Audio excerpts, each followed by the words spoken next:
dalawang tagapamahalang pamahalakan ng Iglesia ni Cristo.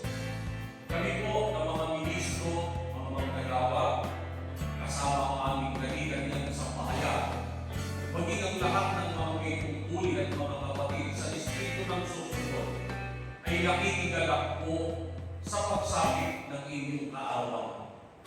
Nagpapasalamat po kami sa ating Panginoon Diyos, maging sa ating Panginoong Yesu Cristo, sa pagpatalaga po sa inyo na maging pinakamalakas na katuwang ng ating tagapamahalang pangkalahatan, ang kapatid na Eduardo P. Manalo.